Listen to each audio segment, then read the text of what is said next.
Hello dears, हमारी आज की वीडियो का टॉपिक है मैनेजमेंट बाय एक्सेप्शन। देखते हैं इसका मीनिंग क्या है। तो मैनेजमेंट बाय एक्सेप्शन क्या है? एम्प्लॉय एम्पावरमेंट एक मैनेजमेंट स्टाइल है, एक पॉलिसी है, एक फिलॉसफी है, जिसमें मैनेजमेंट क्या करती है, अपनी subordinates को, अपनी एम्प्लॉयज को डेली रूटीन नेचर का काम सौंप देती है कि वो काम को करें, अपने हिसाब से करें, चाहे वो कैसे भी करें।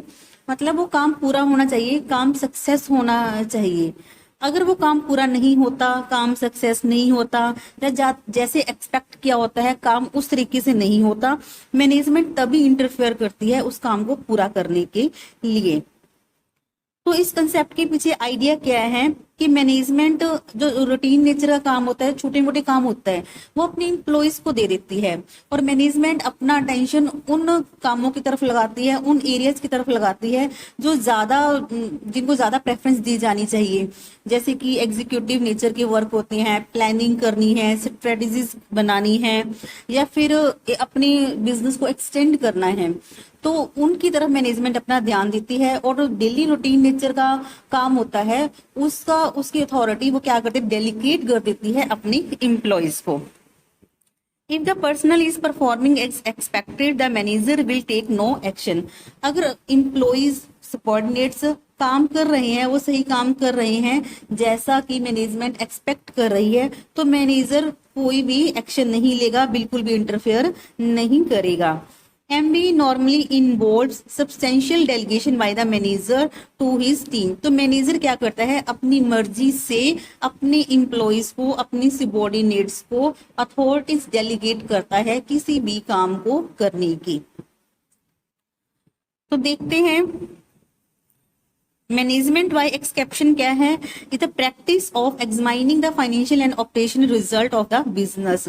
देखिए मैनेजर कई तरह के काम हैं जो अपने एम्प्लॉयज को डेलीगेट करता है, फाइनेंशियल नेचर के भी हो सकते हैं या day to day operating activities भी हो सकती हैं।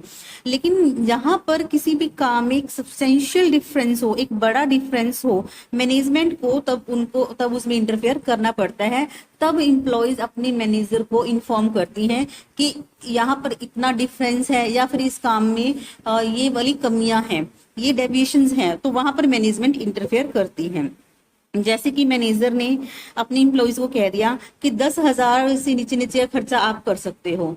अगर 10,000 से ऊपर का खर्चा है तो मैनेजमेंट देखती है कि ये खर्चा इतना ज्यादा क्यों बढ़ रहा है। या फिर किसी प्रोडक्ट को बनाने की कॉस्ट जो एक्सपेक्टेड है वो आ रही है तो ठीक है, लेकिन 20% से ज्यादा एक्सपेक्टेशन, 20% से ज्यादा कॉस्ट आ रही है या 20% ज्यादा खर्चे बढ़ रहे हैं, तब मैनेजमेंट इंटरफेयर करती है। MBE को हम एक एग्जाम्पल के थ्रू भी समझ सकते हैं। जैसे कि हॉस्पिटल में ICU होते हैं, मान लेते हैं कि ICU में कोई पेशेंट पड़ा है, तो अगर ICU की मशीन साउंड करने लग जाती है तो इसका मतलब क्या है, पेशेंट को कोई प्रॉब्लम हो रही है। पेशेंट तो क्या करता है, पूरा स्टाफ भाग कर जाता है, डॉक्टर भी आता है और उसको चेक करता है, क्योंकि वो जो ICU मशीन होती है वो साउंड करने लगे थे, अलार्म साउंड आता है। लेकिन अगर मशीन में से कोई साउंड नहीं आ रहा तो इसका मतलब क्या है, मशीन क्वाइट है, इसका मतलब क्या हमारा कि पेशेंट स्टेबल है, पेशेंट ठीक है, तो रेगुलर स्टाफ ही चेक करता रहता है। अगर वो मशीन साउंड करने लग जाती है तो डॉक्टर को आना पड़ता है। तो हम इसी तरह हम बिजनेस में लेते हैं, बिजनेस में भी ऐसे ही MBE होता है। छोटे मोटे कामों को एम्प्लॉयज जो सबॉर्डिनेट्स होते हैं वो हैंडल कर लेते हैं। अगर कोई दिक्कत आती है, कोई परेशानी आती है, तो मैनेजमेंट उस काम को हैंडल कर लेते हैं। देखते हैं इसके कुछ एडवांटेजेस क्या हैं। तो मैनेजर क्या रूटीन वर्क से फ्री है, तो वो अपनी फुल एनर्जी, कंसेंट्रेशन, एफर्ट्स को कंसेंट्रेट कर सकते हैं क्रिटिकल प्रॉब्लम्स की तरफ। तो जो it helps lower end subordinate staff to implement their ideas to achieve the desired target. तो जो सबॉर्डिनेट्स हैं वो अपनी एफिशिएंसीज को दिखा सकते हैं, अपने आइडियाज दे सकते हैं टारगेट को अचीव करने में। तो इस टॉपिक में से क्वेश्चन आ सकता है जैसे कि मैनेजमेंट बाय एक्सेप्शन का मीनिंग क्या है। फर्स्ट ऑप्शन है A option to complete the work in time, option B to give direction to subordinate so that they may complete the work in time, C to manage policy matters at the top and leave the rest to be handled by the subordinate, and D to deal with labor and subordinates to complete work in time। तो हमारा answer क्या हो जाएगा, C to manage policy matters at the top, बाकी जो छोटा मोटा काम है वो किसको दे दिया जाए, सुबॉर्डिनेट्स को दे दिया जाए।